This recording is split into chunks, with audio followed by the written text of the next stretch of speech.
acontece com esse coração que faz a gente ficar com medo em relação ao pós-operatório? É o que o senhor já adiantou. A primeira grande complicação, e aí vamos falar as 3, a primeira grande complicação seria justamente a repercussão desse tempo de isquemia e esse doador ainda em contextos não tão ideais, que é a falência primária do enxerto, que a gente chama. Então, essa é a primeira complicação, que seria muito pelas consequências do que esse tempo de isquemia, uma má preservação pode ocasionar, que seria o quê? Fala pra gente como é que funciona a fisiopatologia disso. Na verdade, a falência primária do enxerto, ela tem que excluir tudo isso. Então, você vai escolher problema mecânico, problema cirúrgico, problema imunológico. É aquele coração que deveria bater e não bate. Exato. E ele vai necessitar de pelo menos 2 inotrópicos ou assistência ventricular nas primeiras 24 horas. Essa é a definição mais acesa de falência primária do enxerto.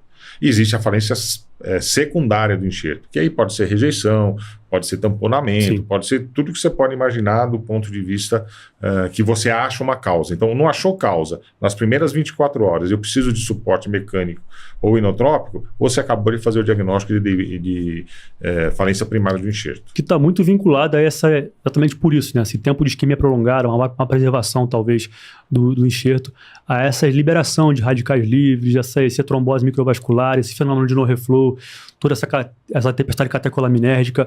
Quando você solta, né, essa aorta e volta àquela perfusão, você faz o que a gente chama de lesão por isquemia e reperfusão, e trazendo um potencial, quanto maior for esse tempo de isquemia, principalmente, aí acho que o grande repercussor é esse, de uma maior lesão por isquemia e reperfusão, e, portanto, você tem um potencial maior de fazer uma falência primária do enxerto associada a isso, né? Que é basicamente, para meio que trazer em paralelo, por mais que esse coração saia da cirurgia batendo muito bem, ele pode, como o senhor falou, nas 24 horas evoluir com disfunção exatamente por isso, e é por isso que a gente tem que ter em mente se acontecer uma disfunção qualquer. Nas primeiras 24 horas com repercussão, seja uni ou biventricular, ou seja, ventrículo direito isolado, ventrículo esquerdo isolado ou biventricular, temos que pensar em 24 horas, nessas primeiras 24 horas, que de fato isso faz parte do contexto de falência primária do enxerto, que é a primeira grande complicação. E o tratamento sobre isso é o quê? Suporte, né? E retransplante de urgência. Se de fato não tiver melhora, como a gente está vivendo... Não tem. A falência primária de enxerto é retransplante. Dificilmente ele vai melhorar. Lembrando que a injúria de reperfusão, na verdade, ela é um pool de coisas ruins. Você vai jogar o quê? Citocinas, você vai jogar óxido nítrico, óxido nitroso, você Sim. vai jogar uma série de substâncias inflamatórias que vão causar um processo inflamatório absurdo e também podendo levar a lesões de microcirculação. Tempo de isquemia é importante por quê? Por mais que você dê água, açúcar e potássio e tudo, ele vai isquemiar. Sim. Então, quanto maior meu tempo de isquemia, maior a chance desse coração vir isquêmico. Sim. Né? Então, o cirurgião sempre fala que o problema não é a preservação, né? A gente acaba muito brigando com o cirurgião. Atenção, cirurgiões, né? Não mintam, né? Aquela história do que fica em Vegas, fica no centro cirúrgico, a gente precisa muitas vezes descobrir o que aconteceu no centro cirúrgico, né? Mas quanto maior meu tempo de isquemia, maior a minha injúria de reperfusão. Sim. Não só isso, os processos inflamatórios vão levar depois a uma outra complicação, que é a vasoplegia, que a gente pode entrar em falar mais tarde. Então, a falência primária de enxerto é uma coisa horrorosa, ela é muito difícil e o tratamento é só retransplante. Você pode botar em ECMO, você pode ver se esse coração vai recuperar, mas dificilmente ele recupera. E o tratamento, na maioria das vezes, é retransplante de urgência. Então, para resumir, vocês falaram várias palavras bonitas, mas para resumir o que vocês falaram o coração deveria ter pego no breu e ele não pegou no breu. Né? Nem empurrando. Nem empurrando, de todo jeito que a gente tentou. A gente tem 2 alternativas. Se o paciente ficou muito grave, a alternativa definitiva seria um retransplante, porque a gente está dando uma segunda tentativa, né? Um novo coração que não tenha todo esse mecanismo que vocês acabaram de citar, ou a gente dá o suporte na ausência dessa opção de retransplante e espera ele pegar no breu para ver se essa injúria de microcirculação e de reperfusão não foi tão definitiva assim e eventualmente... Esse conceito é ruim de colocar nesse contexto agora, mas talvez ele tenha viabilidade a longo prazo, né? Então, ele ainda está muito stunning por conta de toda a isquemia que ele sofreu, ele precisou de um pouco mais de suporte, ele precisa de mais de cuidado. Talvez ele volte a recuperar essa função em uma curva acima de 24 horas. Não dá para ter certeza se isso vai acontecer ou não, né, Vitor? Exatamente. Assim, o que a gente está falando aqui como suporte é essa injúria por isquemia e reperfusão, causando uma disfunção ventricular, e aquilo tende a recuperar de acordo com cada gravidade, né?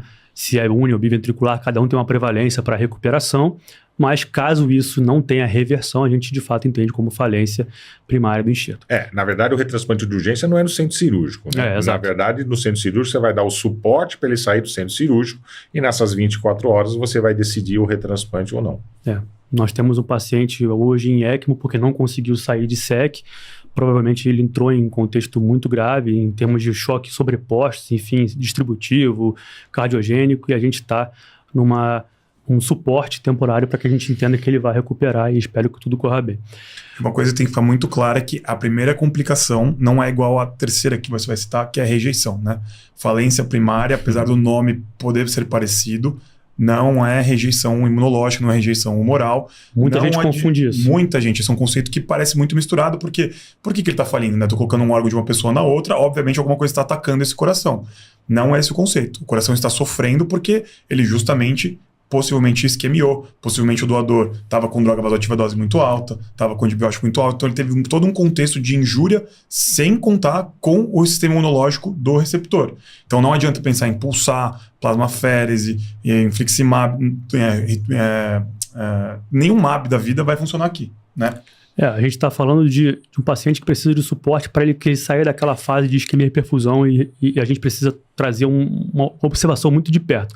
O senhor falou da questão da pulsoterapia, ele já vai estar pulsando, teoricamente, né, por 3 a 5 dias aí. Então, rejeição nunca é a primeira coisa que a gente pensa, assim, de cara, né? Ainda mais se for, de fato, uma disfunção que entra nas primeiras 24 horas. Até porque se o painel for zerado, o paciente não tinha um tempo de isquemia pequeno, nada que repercuta em uma alossensibilização tão grande assim. Eu acho que você falou a palavra certa, né? É tempo. Na verdade, a rejeição acontecer em horas, ela é muito difícil, existe a rejeição hiperaguda. Sim. Né?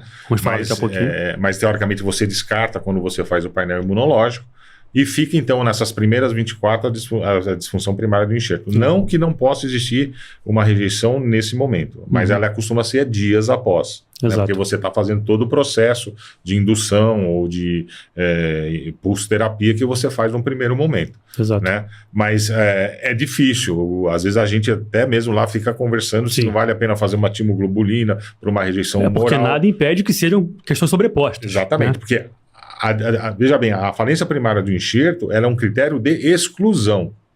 Eu excluí tudo que poderia. Se você não tem certeza se é uma rejeição, fica complicado você fazer o diagnóstico de falência primária do enxerto. Então você precisa investigar a rejeição. Exatamente. Contexto, né? Que é muito difícil num POI.